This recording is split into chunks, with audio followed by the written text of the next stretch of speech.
Healing. I woke up this morning with my mind stayed on healing. Hallelujah, hallelujah, hallelujah. Give yourselves a big hand.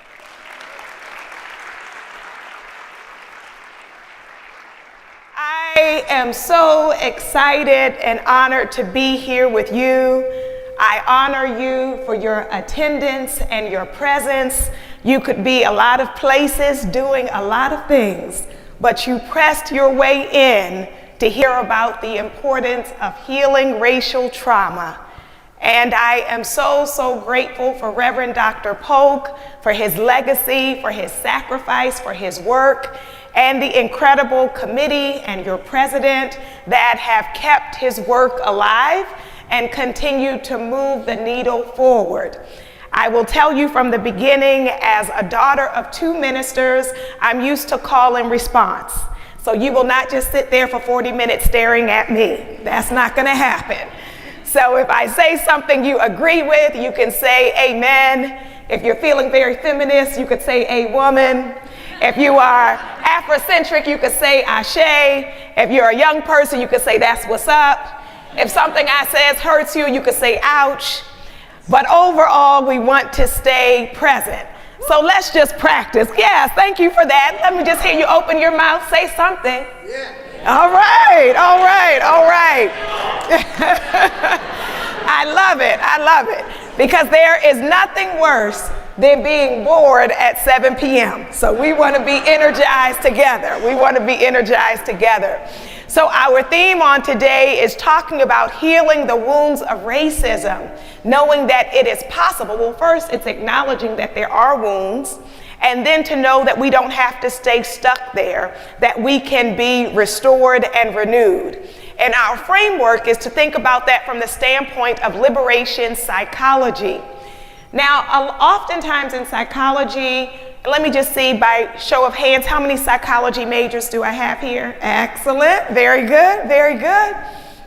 Often psychology is criticized for overemphasizing the individual and ignoring context. So when we're talking about healing, it's not just changing my thoughts and my emotions and my behavior, but for us to recognize when I say justice is therapeutic, that if you live in an environment that is safe and that is fair, it will alleviate a lot of distress. That some stress is caused by injustice. And so we don't want to just tell people to look on the bright side. We don't want to just tell people take a nice deep breath. We want to think about how we can create atmospheres where people can thrive and where they are safe to flourish. Amen? All right, y'all got it. So it is important that I acknowledge my positionality, meaning whenever someone is speaking to you, you want to wonder who is that person, because who they are and their journey has shaped the way they show up in the space. So I am a woman of African descent, a descendant of the transatlantic slave trade, and both of my parents and my grandparents and those who came before them worked very actively for the nurturing of people's souls and spirits and for the creation of justice. Along with being a psychologist, as you heard, I'm also a minister and a sacred artist. I love dance, I love poetry, I love music, and I know that the arts often help us to speak about the unspeakable. And so the things that are hard for people to hear, often if we can express them in painting and poetry, it allows people to register and to receive it. Along with being an artist, I am an advocate, an activist, a mother, a sister, a friend, and I resist and reject colonized views of professionalism that would say you have to be a blank slate and leave yourself at the door. I want to say to you, if you get to the point of graduation and you have left yourself behind, you have been robbed. There is a gift in being who you are. There are multiple ways of knowing. So it is wonderful what you read, it's wonderful what you study, but there's another area of knowing which is based on lived experience. And so as a result of the life you lived, you will know some things that other people did not know. And so you want to show up in the fullness of who you are. As a trauma psychologist, I also recognize I'm a trauma survivor. And as a trauma survivor, I can tell you people who have been through traumatic experiences become very good at reading people.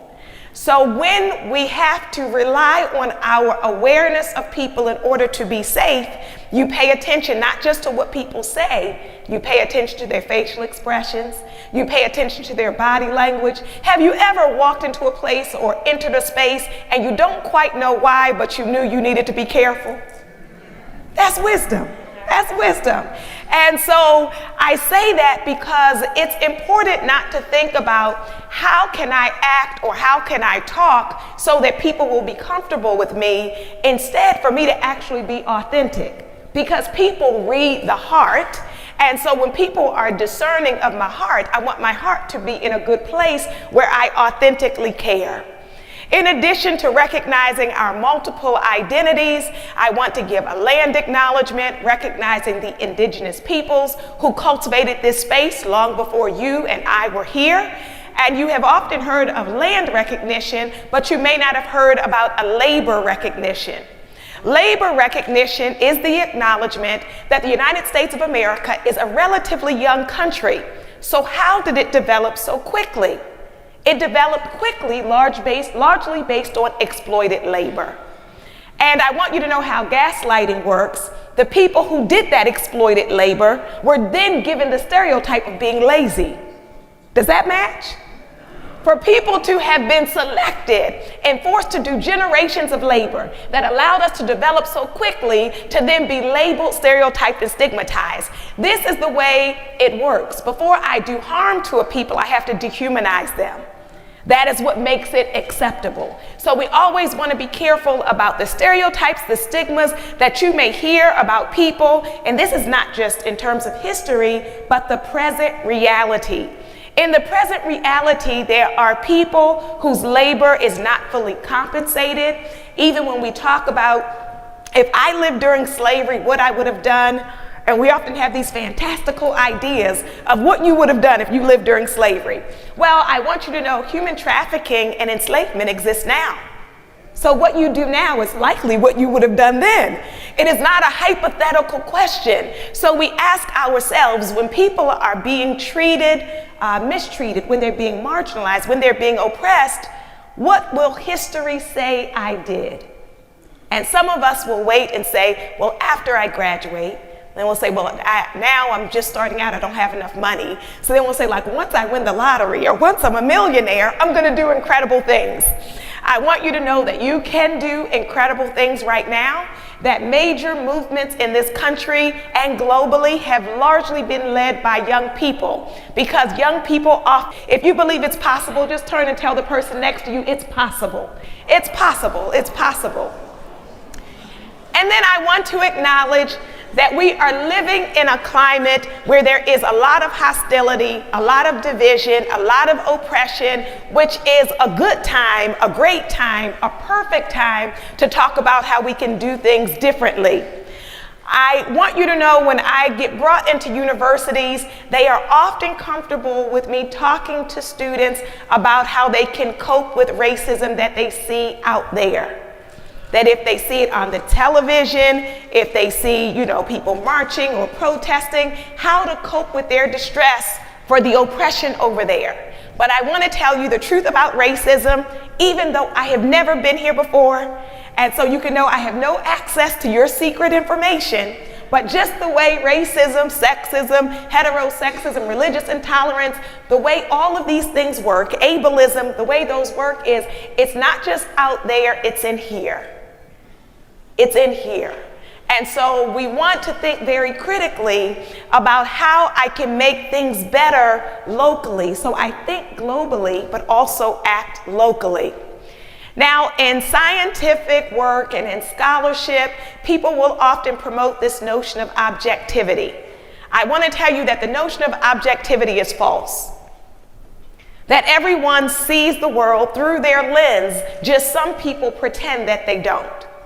So when they're talking about marginalized groups, they will say their worldview. But when I ask them about their worldview, they think they don't have a worldview. They think they just see the facts.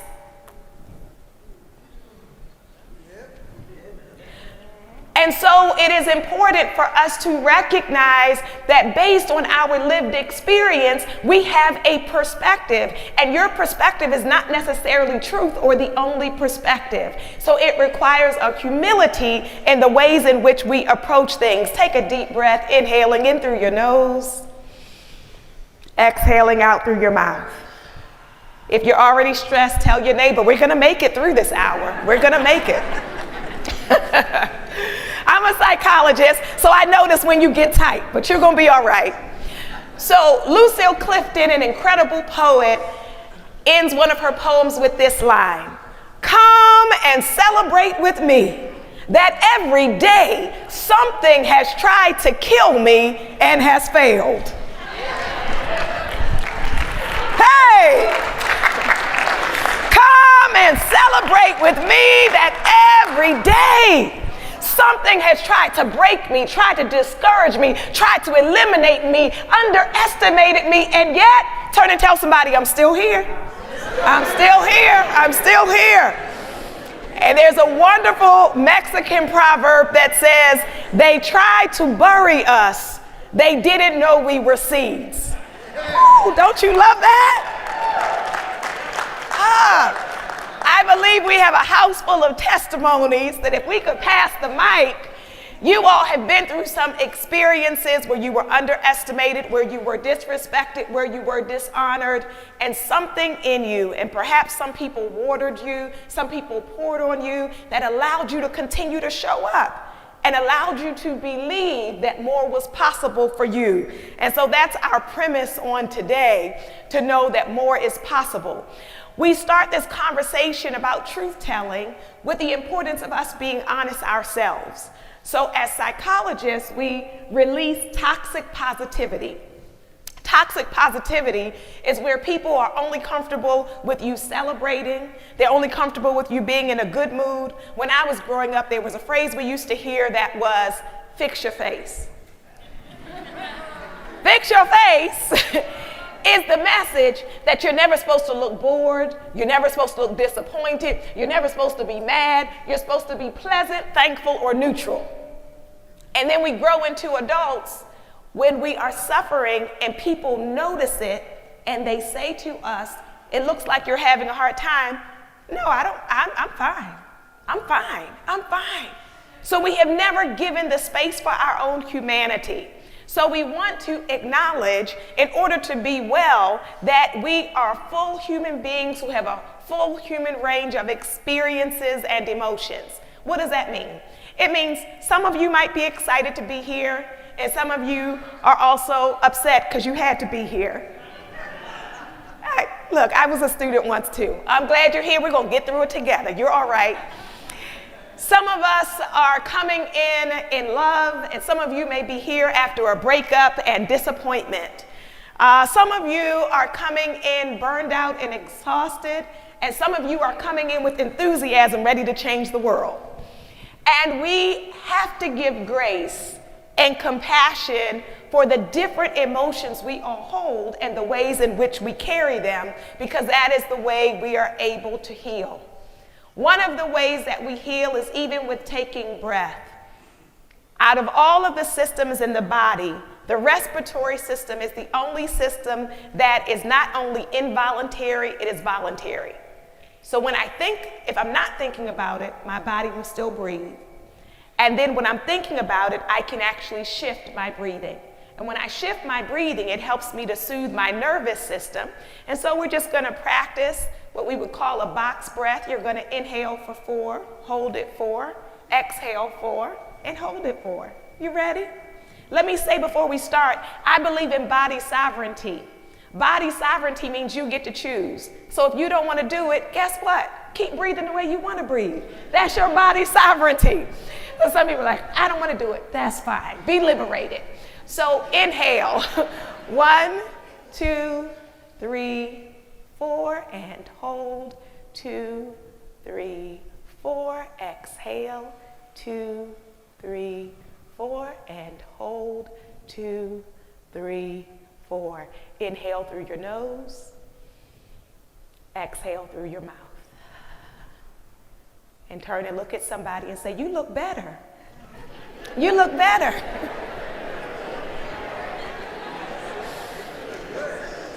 When we are stressed out, we don't breathe. When we are stressed out, we are in a panic place. And the aim of oppression is to take our breath and to disconnect us from our own physicalities, our own bodies. And so we take breath. We also heal with our compassion holds. If it aligns with you, remember body sovereignty. You can just stare at me if you want to. You can place one hand on your heart, one hand on your belly, inhaling in through the nose, exhaling out through the mouth. Inhaling in through the nose, exhaling out through the mouth.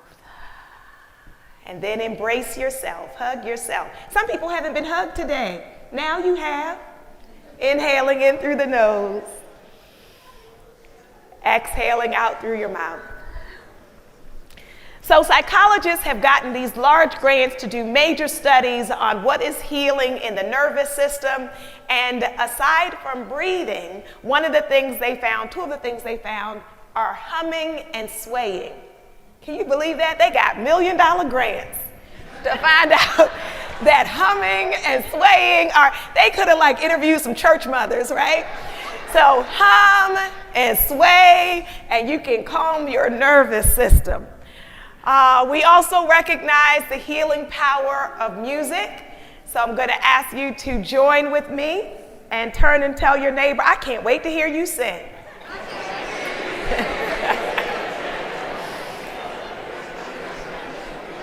So the reality about racism is that we often don't talk about it. And when things are silenced, they cannot be addressed. So we want to be able to speak about it.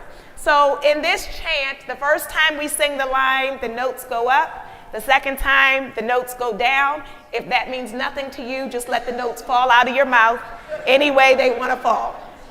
It goes like this. Silence no more, I was born to roar. Silence no more, I was born to roar. Let me hear you. Silence no more, I was born to roar. Silence no more, I was born to roar. And now with sign, get your hands ready. Silence no more, I was born to roar. Silence no more, I was born to roar. And you give yourself an applause and sign. Woo! Very good. Turn and tell somebody, I'm going to talk about it. I'm going to talk about it. I will not be silenced. And so we express the realities of racism and other forms of oppression. You can speak about it in your class research papers. You can talk about it with friends and with family. I find it's often easier for people to talk with strangers than to talk to their own families about issues of oppression. You can talk about it in your art. Art plus awareness raising is called artivism. So using your art to speak about injustice is another way. You can protest, you can petition, you can write policies, but we need to talk about it. We want to move beyond racial awareness to actually making a difference. So it is very comfortable for people to say, oh, I'm culturally aware, or I'm culturally competent. Cultural competence is usually defined as awareness, knowledge, and skills. And I want you to know the aim for you is not just tolerance. Tolerance was a whole movement. They have a website. I want you to know I'm a language person as a poet, and we tolerate things we can't get rid of, right? If I can't get rid of it, then I'm going to tolerate it. What people are looking for is not tolerance, but respect. Have you ever felt and recognized when you were just being tolerated? It's a very different feeling than actually being appreciated and being respected and being honored. So we want to actively think about, I will say, tolerance is better than intolerance, but that's not the end of the road. That's not the end of the work. We want to really work until we are actively engaged in promoting racial justice and liberation. Now, I want to help you around our understanding of racism. Racism is not just bias. People are comfortable with the bias word because we'll say everyone has their biases, they don't mean any harm. And while bias, racial bias is a thing, we don't want to equate that along with racism because bias is a matter of an individual. So if an individual doesn't like you, you just avoid them, right? Is that what you were told in kindergarten? If they don't want to play with you, you go find you some other friends, right? Now, if I knew somebody down the street from me had a bias against black people, I just wouldn't go to their house. It's solved, it's easy. The issue with racism and other forms of oppression is that they are systemic, they are structural, they are institutionalized, they are unavoidable. That I can be minding my own business and racism can show up on a banking application, it can show up in a job application, it can show up in a social environment, it can show up in a religious setting, and so it is institutionalized and unavoidable. So that helps us to take the responsibility off of individuals that they just need to avoid better or ignore it, because in every area of your life, in every discipline, it shows up. And I want to say to you, for those who I know based on how we are raised may be wondering, is this just her opinion? Right? Because you could sit there and say, I don't agree. Well, I'm not offering an opinion, I'm offering facts. I'm offering science. Amen. So it's not just I decided I wanted to make up that there is racism. So there have been studies done by psychologists where it is documented, blinded studies, where people don't know what is being studied. They will give the same application for a loan, and the only thing they change is the race of the person applying, and the people of color do not get the loan. They have done these studies around employment where if you have an ethnic sounding name, you are less likely to even be given an interview. So it is documented and demonstrated, and we want to be intentional about solving it and about addressing it. We also want to know that it is foundational if I want to be ethical in my profession. So my work is a psychologist, but whatever your major is, if I want to be ethical in political science, in history and economics, in sociology, it is imperative that I see people completely. And some people think they're giving me a compliment where they say things like, I didn't notice you were black until you said it.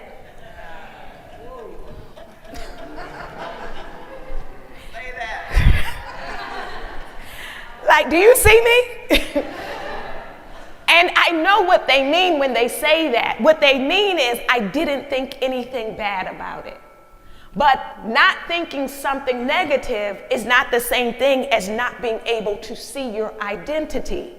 And so we have recognized and documented that the colorblind approach doesn't work. We want to be able to see the humanity in people with all of the diversity with which they show up in. So all of our various ethnic identities, our gender, our sexuality, our religion, it's not either or. So when people say things like, I don't see those things, I'm just a human being.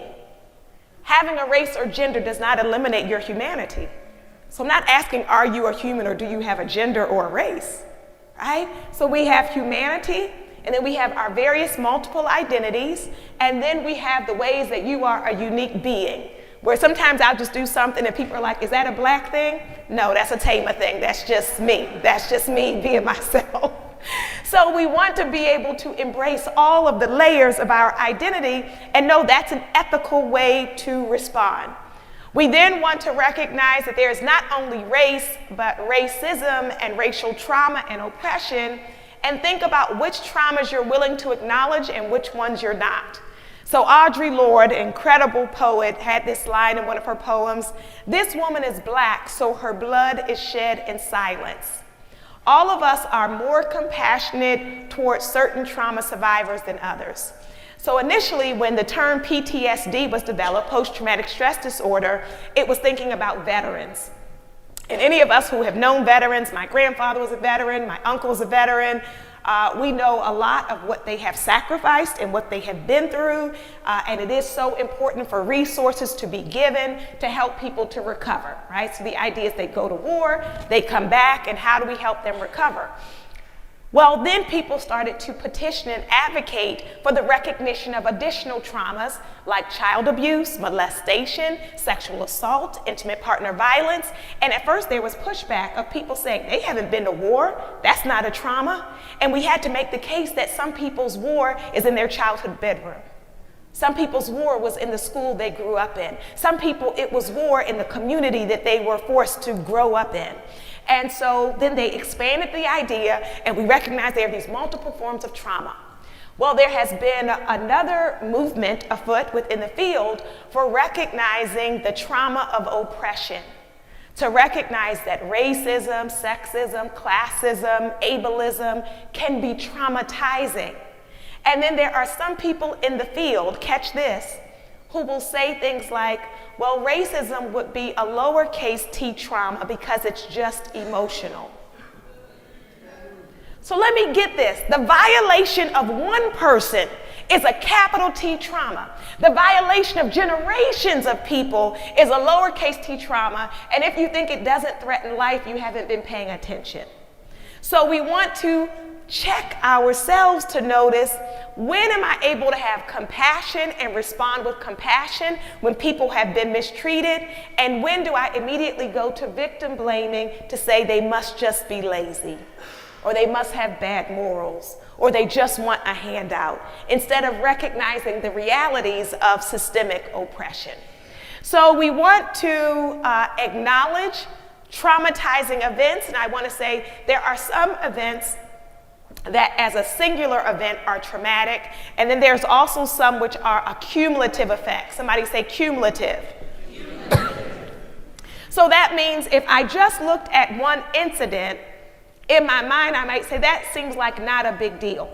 So you have to think about, if events are repeated over time, that you're experiencing this over and over again, what will be the impact on your psyche, on your awareness of yourself, on your ability to be able to provide and to produce and to flourish in a safe environment? I also want to name for you all the importance of recognizing intergenerational trauma. Intergenerational trauma means some of the stress you're carrying didn't start with you. The people who raised you were under trauma and distress, and that can be passed down. Now, those could be related to racism or not. You may be a child of someone who was molested, and they're a child of someone who experienced domestic violence, and that effect shows up in you in multiple ways. And then there are also these collective traumas where someone could be a descendant of the Trail of Tears, a descendant of the Holocaust, a descendant of the transatlantic slave trade. And so the ways in which that shows up in the ways that you were parented, the ways that you were taught, the distress that's in your body. And this is not only in your thoughts, but when we study this neurologically, it shows up in the brain. So trauma shifts us, and the good news is healing can shift us as well. Wellness can shift us so that we can pass on a new legacy. For those of you who have experienced racism or other forms of oppression, I want you to know there are various ways you might respond when you experience it. So we have fight, flight, freeze, or tend and befriend are four of the major ones. Fight, there are those of us who, when racism shows up, we respond quickly, we have a voice, we fight back, we will defend the issue. I have a brother who is like that. I have friends who are like that. They make excellent attorneys. I'm a therapist. I'm one of those where, like, hours later, I'm like, now what I should have said. Right? So there are those who are immediately in fight mode. Now, the gift of being in fight mode is you don't let racism go unchecked. A challenge of living in fight mode is sometimes you fight people who could have been your allies. So we want to be thoughtful about our use of it. Some of us operate out of freeze mode. When racism shows up, we leave. Leave the job, leave the people, leave the environment, leave the university. And that's understandable. The gift of fleeing is I'm not going to overstay places where I'm not welcome. The challenge is sometimes you might leave a place that you could have helped to improve if we had stayed and had the right allies. Another one is freeze. And though there are those of us who, even though you know racism is a reality, you still don't always see it coming.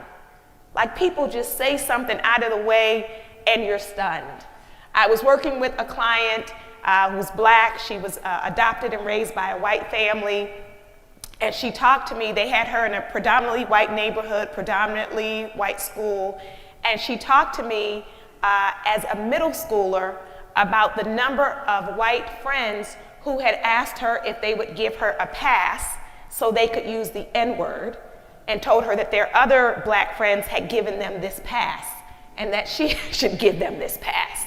So you think about, and again I'm saying, for an adult that would be like, what in the world? I want you to think about for a child who is also not seeing their reflection, how that shows up. So often when this would happen, she would freeze and then feel shame about not having rallied or not knowing how to respond, even though she was never taught how to respond. And so we want to give ourselves grace for the times we have frozen. And the gift, you can call it a gift, or the terrible thing about racism is you'll always get another chance. So I do say to people, if it happens within a community, you can always circle back. So I've worked at places, and if someone says something racist, let's say in the moment I wasn't clear what I wanted to say, or I felt overwhelmed and felt like if I start talking, I'm going to get a little animated, and I don't want to do that. So next week at the meeting, I can still show up and say, I want to circle back to something that was said here last week. I want you to think about the opportunities that you have missed to speak up for justice, to speak up for what's right, to speak up for what's fair, and to consider, are any of those things you can circle back to? Maybe it's something a family member said, a friend said, someone you were dating said, and you let it just hang in the air because you were stunned and unprepared. You can circle back. Turn and tell somebody, you can. And we also want to be careful that some of us operate with tend and befriend. So with tend and befriend, you figure out who has power in the environment, and then you try to associate with them. So those are children who, for example, grow up in domestic violence, and they align with the parent who's abusive because they recognize they have the power. When it comes to racism, there are some people of color who will align with the power structure and want to be the only one. Right? I am the chosen black one, and I'm going to talk bad about all the other black people so that I can get special status. So we want to be very careful about those people, because when I am building myself up based on stepping on somebody else, I'm on very shaky ground. Somebody say shaky ground. Shaky ground. And so we consider that racial trauma can affect us and wound us, and the wounds can show up psychologically. Thank you so much. We may experience depression, anxiety, anger. I want to say it is healthy to be outraged about outrageous things. Amen, thank you. It is healthy because some people are like, oh, they have such a bad attitude. Well, if you and your community have been badly mistreated, it's a healthy response to have outrage about it.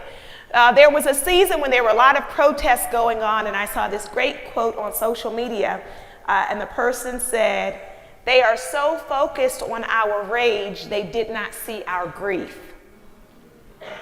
So people were so upset that you're upset that they never bothered to ask, what are you upset about? What is it that you are grieving? And so we want to honor the humanity in the ways in which we show our distress. Some of us were never given permission for psychological distress, so it shows up in the body. Somebody say soma. Soma is the body, so we have somatic complaints. So some of us are like, I don't get depressed, but you always get migraines. You're like, I'm not anxious, I'm not worried about it, but you have backache and body ache.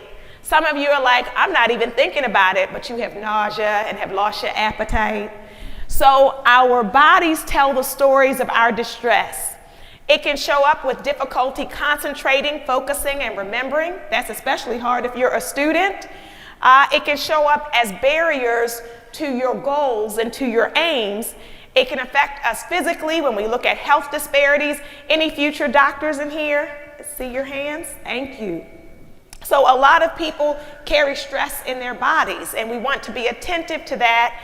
And then it can also affect your spirituality, where it can increase your faith, or it can decrease your faith, or it can change your faith, because we see the realities of oppression. In African psychology, we recognize the importance of being, not just doing. In racism, since African Americans being on this soil, often our worth was equated with our labor, our busyness. And so then you have people who are hyper-extending themselves. And so a part of our wellness is that I get to be still. And that can be a radical and revolutionary act to pour into myself and to embrace stillness. Liberation psychology was born in Latin America. It means that I'm actively trying to dismantle oppression, that I'm thinking holistically, including mind, body, and spirit, and that I'm having a strengths-based approach, recognizing that we are not just marginalized and not just victims, but we also have strengths that we bring to the table. Liberation psychology encourages empowerment, healing, and thriving, and it promotes the idea that we get to define ourselves for ourselves, not just be defined by other people's stereotypes. There are various approaches to liberation psychology. We can think about the social aspect, the community aspect. We can think about culturally specific interventions. And then there's an important word, someone say intersectionality. So it is not just multiple identities, but multiple marginalized identities.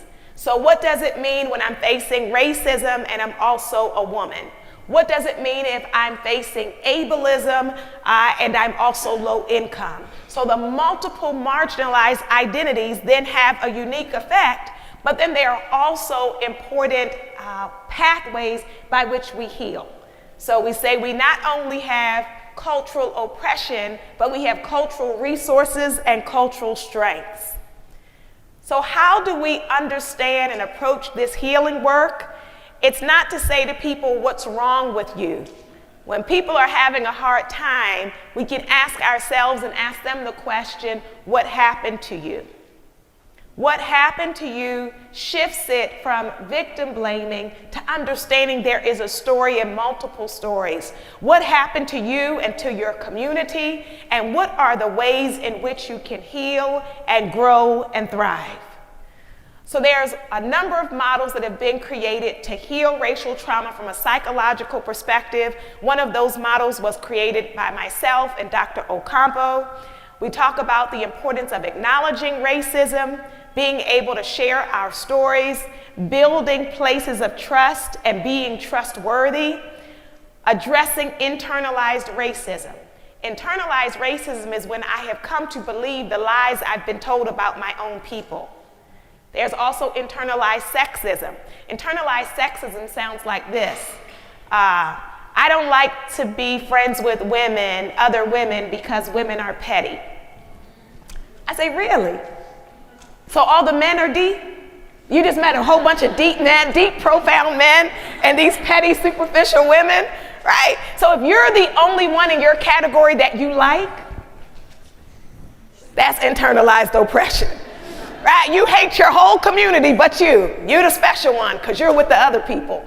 So we want to address the ways we have believed the lies about ourselves. We want to be able to grieve the losses. What has oppression, racism, and other forms of oppression, what has that taken from you? And then we want to have safe places where we can express our anger, but we want constructive anger instead of destructive anger.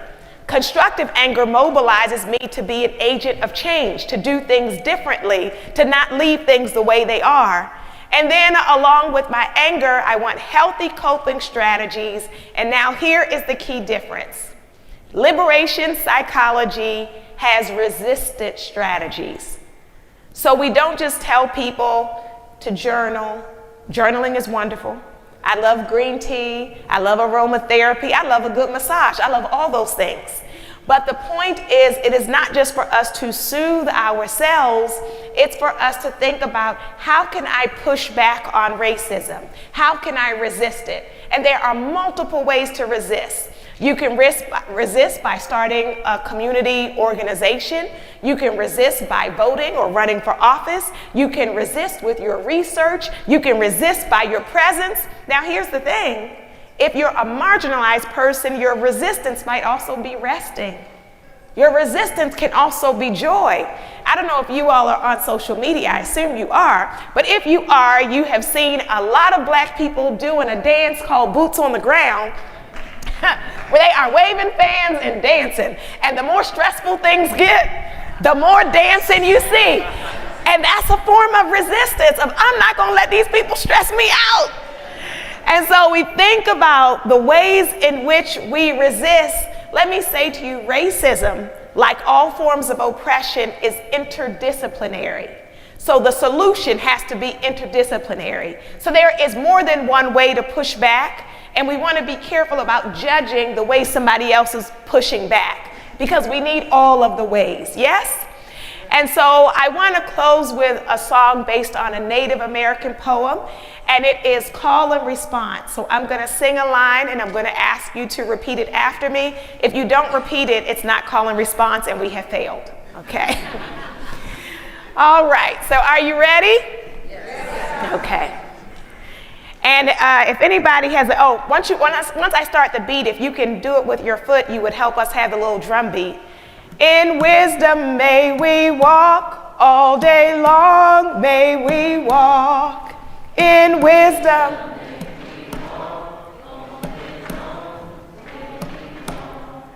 In peace may we walk all day long, may we walk.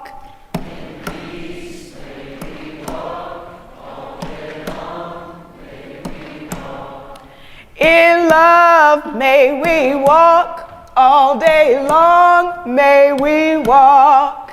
In love may we walk all day long, may we walk. And for every blessing we forgot, we say, do, do, do, do, do, do, do, do, do, do, do, do, do, do, do, do, do. Do, do, do, do, do, do. Repeat after me. We are the change. We are the change. We've been waiting for. We've been waiting for. We are the change. We are the change. We've been waiting for. We've been waiting for. We are the change. We are the change. We've been waiting for. We've been waiting. Give yourselves a big hand.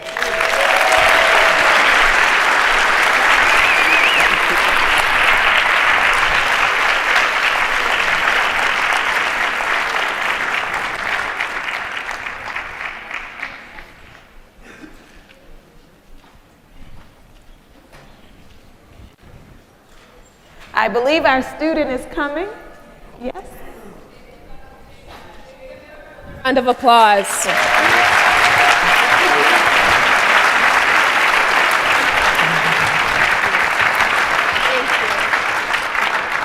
That was wonderful, and now we have a few questions for you. All right, great. Okay. When building a community, what advice would you give someone when they feel pressured to fit an image and are not empowered to show their authentic self? Excellent. Authenticity is healing. When you have to perform, and some people aren't meant to be leaders. So if you're not a people person, like, go do something independently. So love people, and then you have to meet people where they are, and then you move forward from there. There's an African proverb that says, I'm going to say she, the proverb in its original form says he, but it says, she who thinks she's leading with no one following her is merely taking a walk. Right? So you could, have the best vision and you're the best activist, but like if no one is coming, then you're missing it. So we want to be mobilizing and inspiring and connect with people. And then, yes, we need a vision about like where are we going so that we can address the issue collectively. That was beautiful, thank you.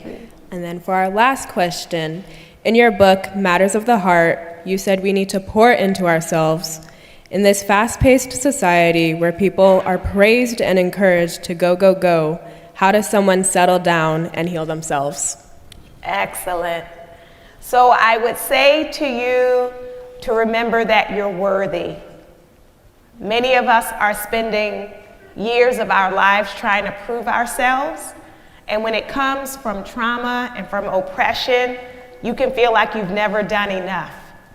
And I had this incredible moment. I was going to speak somewhere, and I have this like super long resume, and a very insightful person who's gonna have to introduce me was looking at this resume, and she said, "When do you sleep?"